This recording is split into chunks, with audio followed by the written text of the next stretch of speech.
Hi guys, welcome to Adam McKola TV. I am Adam. Hope you guys are all doing well. Manchester United's next game is the FA Cup 4th round against Tranmere Rovers at Prenton Park. Manchester United will be going there looking to get through in the cup and get through to the 5th round and hopefully stay in one of the few competitions Manchester United can actually win this season. We need to do well, we need to perform, and we need a result against Tranmere. This is where we have gotten to as Manchester United fans, as the club. And what a bad week it has been on and off the pitch for Manchester United fans. It's been a dreadful week. 2 defeats on the spin. A whole host of misfortunes on the pitch. And then you look at the way the game against Burnley went. It felt like a culmination of the Glazer ownership for 15 years. When you being at Old Trafford that day was a weird day. It really was a weird day. Arriving there, it was really gloomy. Arriving there, I actually thought we'd win the game, but arriving there, it was really gloomy. You go inside to the stadium, it's not a proper sellout. There are seats missing. United are losing 2-0. Poor performance on the pitch. Players that aren't good enough for Manchester United or will be good enough but aren't good enough yet because they're too young, or used to be good enough back in the day but aren't good enough anymore, or they just have simply never been good enough. A combination of those kind of players in the team, a manager that's looking more and more out of his depth on the sidelines, the Glazers and Woodward nowhere to be seen in the stands, and United fans leaving en masse early in the game. The doom and gloom around Old Trafford was horrible, and it felt like a culmination of the last 15 years of Glazeronomics at Manchester United. We can only hope the results will get better in this season and we can win a few games and we can keep things going and we can, look towards hopefully a silver lining to what has been a bad season. But with the Glazers here, I don't think in the long term it can get any better unless they get rid of the influence that Ed Woodward has on the football making decisions of this club. They've been taking money out since the start. They've been leeching money out of the club since the start. From 2005 to now, they have been doing it. And I remember over the last 10, 15 years, I'm a hypocrite because I still go to games. So if you want to label me that, that's fine. But I'm always going to go to games, regardless of what league we're in, who the owners are, who the players are, I'm always going to go to games. For as long as I can afford it, I'll go. So when you're looking at their ownership though, they've constantly taken money out of the club. Now there's a select group of fans that left and went and formed FC United. There was a select group of fans that just not stopped supporting Manchester United, but stopped going to games. And there were others like myself who made the decision that yes, we are against these guys. You can see all these kits behind me, but I've not paid for that one or that one or that one or that one. I don't buy merchandise anymore. But I still go to games. There was people that made that decision. And obviously there's been other United fans that have been unaffected by the decision. And that's fine. That's you. Each to their own. But now everybody is on the same page, whether you knew about the Glazers or not before Sir Alex Ferguson. Everybody is on the same page in terms of their opinion of them, which is great to see as well. That's good to see. Obviously there's been I don't like social media because I don't think it's a fair tester for the way everything is. Do you know what I mean? Because there's some people say things on social media they wouldn't say in person. There's been a lot of backbiting. Oh, why aren't you doing this hashtag? Why aren't you doing this? Why aren't you doing this? Why aren't you doing this? And it's good to see that there's been some dialogue between United fans in trying to sort something for the next game and sort something in terms of a demonstration against the ownership. Now we have seen these happen before, 05, 09, 11, whatever. We've seen these demonstrations before. They're still here, but all we can hope is that if they're not going to go, which is unlikely, you need 3 to 4 billion to get rid of them, that they start to act correctly. That's all we can hope for as Manchester United fans, that they start to do that, and maybe hitting them in their pocket or making a point or making a statement on television or whatever is the right idea. I think with the game that has been selected, possibly the 1st of February. With it being the game nearest to the February the 6th Munich Air Disaster Memorial, I think there's some discussion amongst fans over which game's best to do it, and that's fine. We all need to be on the same page. We all need to be discussing things rather than arguing it, because the fans, excuse the cheesy pun, being united is better for anything that we can try and do. But like I said, it's always going to be difficult to get rid of these leeches. Always going to be difficult. Guys, let us know what you lot are thinking in the comments. Make sure you're keeping your comments coming in. We are going to start talking about that Tranmere game. Tranmere against Manchester United. I can see Abdi, Joe, Manav, Divyam, Stoic, Savage, James, Kimario, Nilesh, Divyam again, Jason, Abdi's in the comments as well. And we've got a super chat from Highbury, who's an Arsenal fan, saying desperate times call for desperate measures. Thank you very much, mate. Appreciate your support on the channel, even if you're not a fan of Manchester United, or maybe you are and you've been put up to a bet to have that as your username and your profile picture. But thank you very much for your super chats anyway. Remember, all super chats will of course be read. I'll try and read out as many comments as I possibly can regardless, but all super chats will be read out. So yeah, make sure you're hitting that like button, make sure you subscribe, and make sure you're sharing. We're going to go over to the Man United website right now, and we're going to go and check out the latest team news. Now obviously the team news is pretty much similar to the team news that we had in the last game. Not got many players back, if any, and not got any more injuries for Manchester United to concern themselves with. The only issue for us is that obviously it's another game on a poor pitch in a quick turnover. That's the difficult thing for Manchester United. Now in terms of team news, so we've got Victor Lindelof, who will be back for Manchester United. He's recovered from his illness. That's why I forgot about that one. It wasn't really an injury for him, it was an illness. So he's available now. And apart from that, no one got any knocks. So that's good to think about. We don't want any more injuries. What was weird in this one was Ollie was asked this question. So I'll read the question out and I'll read his answer. Ordinarily, this would be the kind of game where you throw Eric Bailly in maybe. But given the pitch, is that something that has to go into your mind when you're selecting the side? And he said, what do you mean ordinarily I'd pick Eric Bailly? Like, what kind of response to that? And then he says, well, in terms of when you're bringing someone back in a cup game, which is a good point. And then Ali says, Eric has had a couple of games behind closed doors here as well. The pitch is not great, but that's the same for both of us. The players just have to be focused, ready.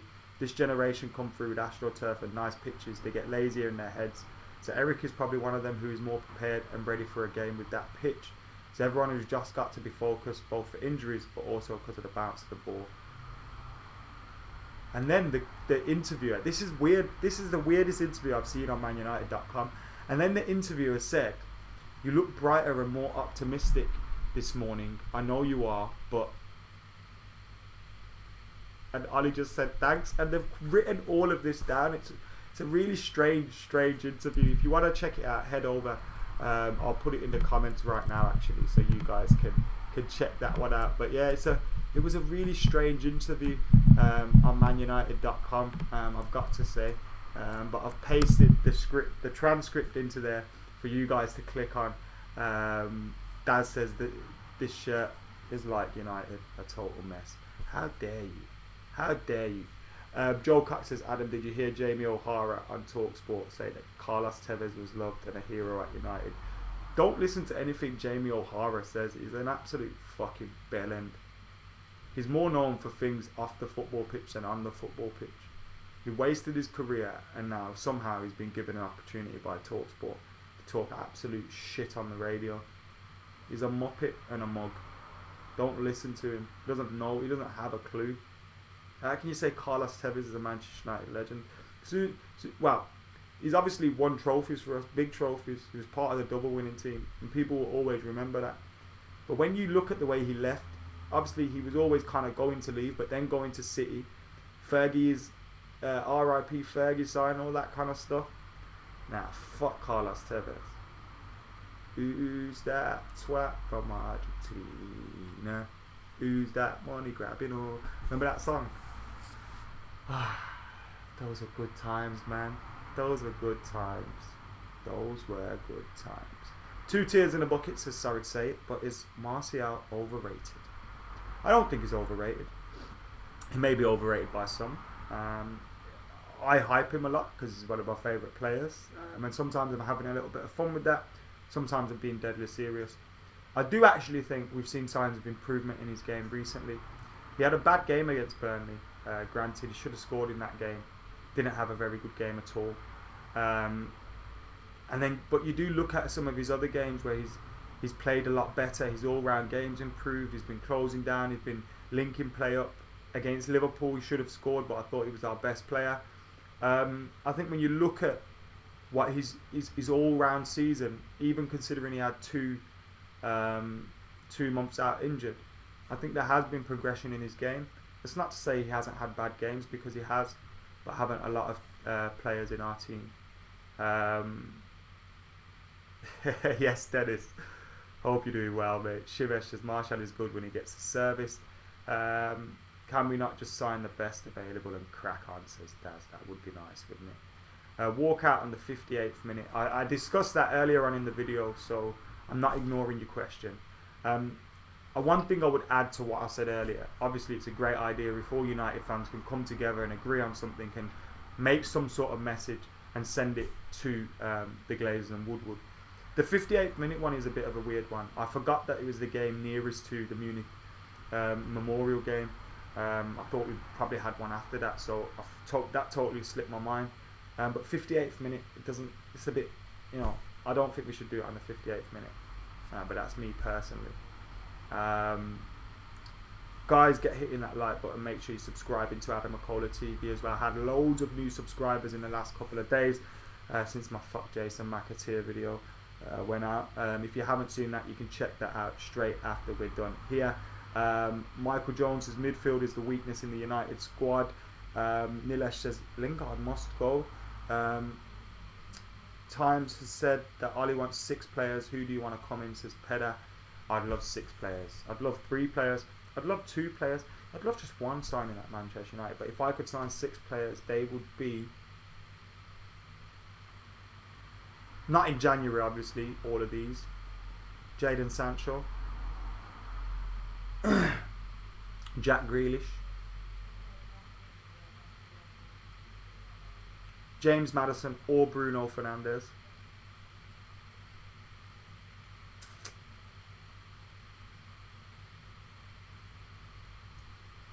Ndidi.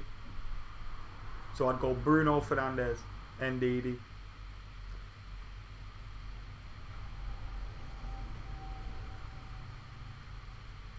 Trying to think of a centre half. I'd love Koulibaly, but we're never getting him, let's be real. We're never getting him. But I'd want another defender in there somewhere. I just can't think of that defender right now.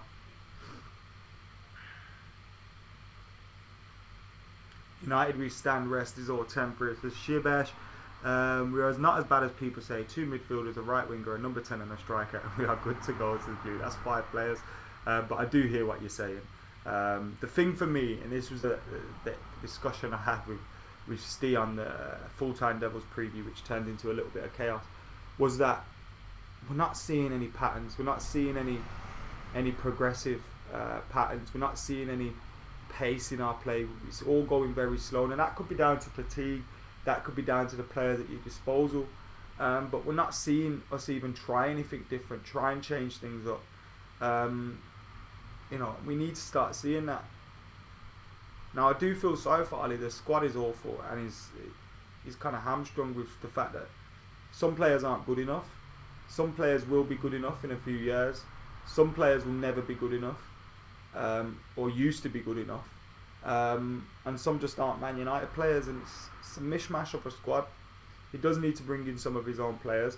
If he had signed 6 of his own players, 7, 8 of his own players, like, we got to that position with Jose Mourinho, you can judge him a little bit more, but I do feel that it's a bit more difficult to judge him at the moment.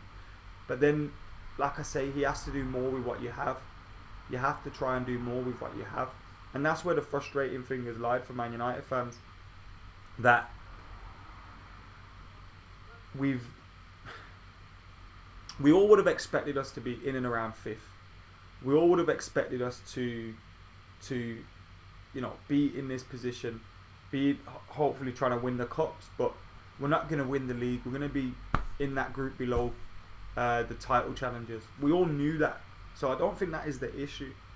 The problem for a lot of United fans has been that when you look at some of the in-game management, when you look at some of the failure to change things against City, when we kept trying to play out from the back, kept trying to do that, and we just kept giving the ball to them and allowing them to invite the pressure onto us, and we didn't change anything. The same against Burnley. Losing games that we shouldn't be losing. Yes, you can say there should be inconsistency. Yes, you could say in a season we're going to have a couple of games that it's going to be a shock result, but there's been about 10 of them. And if we converted at least 3 more of those into wins and we were in the top 4, I think there'd be a little less pressure on him. I still think there'd be pressure on him. There's always going to be criticism, pressure, and the annoying people that always are going to want to criticise you no matter what happens. But I feel we wouldn't be... I say me, I'm not overly critical anyway. But I think that rest of people wouldn't be, this is awful. Because when you're losing against Watford, who are bottom of the league, when you're losing against Burnley at home, Palace at home, when you're losing these games, and there's so many of them, that's when the frustration builds up. If it's one of them or 2 of them in the season, like you could say Palace, and you lost an away game or so, and you could understand, but it's not being, and you have to get results to keep the pressure off. I've always said this. That's why my fear was Ollie would get sacked, because yes, he needs time. Yes, he needs to make players. Yes, you can say all those things, but also, you need to get results to earn that time. You need to get the results to earn that time, and if you're not getting the results, you're not going to earn that time. So there's that as well. We need to beat Tranmere. There's no if, buts or maybes. We're going up against a League One side who are 21st in the table. We should be beating them. They beat our under 23s in the Leasing Com Trophy earlier in the season 3-2 on that same dreadful pitch. Lindelof could return, like I said. They played on Thursday night against Watford, so it'll be interesting what kind of team comes out, because I've been thinking it like this. These lot are in League One. They've just beaten Watford, so they're going to be confident. But it was 2 days ago. There's a lot of fixtures. Are their players going to be able to play again? Because a lot of them are going to want to. The ones that played against Watford are going to be like, I've just played 120 minutes against Watford. I deserve my chance against United. But the reasonable thing would probably be to change it up a little bit. So they could be very tired or very, just riding on the emotion of that win against Watford and coming to the United game looking to pick up where they left off from. So it's an interesting one with Tranmere. I'd say Morgan Ferrier is probably their most key player to start. He's their top goal scorer. But that's my predicted 11 for the game. I've gone with Romero, Aaron Wan-Bissaka, Maguire, Bailly, Williams, Garner, Fred, Greenwood, Gomez, Lingard, Martial. Now that I know Lindelof, is probably going to play, probably going to return, probably see Lindelof, Bailly, bring them both back together again at the heart of the defence. Give Maguire a rest. Probably needs a rest at the moment, so I'd give Maguire a rest on that one. But yeah, that's the 11 that I've gone with. Matic, I think he can't play so many games. I thought he improved things when he came on against City. He did well in that other game in between City and Burnley, and then not in between City and Burnley. Not Liverpool. What was the game before that? Can't remember, but he had a decent game. But what you can't do is play him every week. You know what I mean? He's fucking old now. You can't play him every week. So, yeah, that's my thoughts on that one. So bring Garner in alongside Fred. Get Gomez, Greenwood, Lingard, pace, movement, in behind Anthony Martial. Let's see what we can do. I'd love Angel Gomez to play. But like Kimario says, those guys are not going to play Gomez. Probably not going to play. I hope Bailly plays. We missed him, says Katie. Rory Bailey's in the comments as well from Ireland. Thank you for joining us. What happened to Axel? Picked up an injury, never been seen again. Absolutely gutted about that. I was really looking forward to seeing him play against Liverpool when he was selected in the team, when we drew 1-1. He was in the team and he came out injured, which is frustrating, man, because I thought this was his chance this season. This was a season that he'd get to hopefully nail a spot down in the team, but unfortunately for him, he's had injury issues now. That chance shouldn't go away. Hopefully he can still be a part of the squad. I think probably going to let Phil Jones go at the end of the season. Probably going to let, Rojo go at the end of the season. So I think space will clear up for him in the squad. And he's someone that we should give time to prove themselves when fit, because I think he's a massively talented player. What do you think of Maguire, really, as I see someone who had a great World Cup and since? Yeah, Glenn, it's an interesting one with him. Personally, I wouldn't have given him the armband yet. I don't think his performances have earned it. I'm sure as a character and as a person around the team and around he's a good character to be around, and he's a leader type figure, but I wouldn't have given him that yet. He's only just come in, big fee, not really lived up to it yet, and giving him the armband, I don't know about that. I'd have sooner given it to De Gea, even to the end of the season. Mike says he really hopes Rojo and Jones both leave. We can only get better, says Bernard. Hopefully that is the case for Manchester United, because it has been bad times, man. It hasn't been great, has it, recently? But I suppose we deserve this after all the success that we've had. Well, personally, I've lived through a lot of success. We do deserve these hard times for a little bit, I suppose. Smash Face Jones is our best player. He's really not. So that's my team for the game against Tranmere. Romero, Wan-Bissaka. I did say Lindelof, didn't I? So I go Lindelof instead of Maguire. Bailly, Williams, Garner, Fred, Greenwood, Gomez, Lingard and Anthony Martial. Lindelof, like I said, could and should return. I'm going for a 2-0 win to Manchester United. I don't think it'll be easy on that pitch, and I think they'll obviously be up for it. It'll be a sold out game. We've seen their fans queuing up for tickets and all that. So it's going to be an interesting atmosphere there. United aren't playing the greatest. We aren't full of confidence, but this could be a game that hopefully, we can have a performance, get the victory, get the win under our belts, progress in the cup, keep it moving, and just build a little bit more confidence up. But yeah, that's my predicted 11. That's my predicted score. Let us know what you guys are thinking in the comments below as well. Get your comments in on the Tranmere Rovers against Manchester United FA Cup 4th round, which is coming up this weekend. Make sure you're keeping it locked to Adam McKola TV. If you haven't seen it, go and check out the Fuck Jason McAteer video. And for now, I've been Adam McKola. I'm out of here.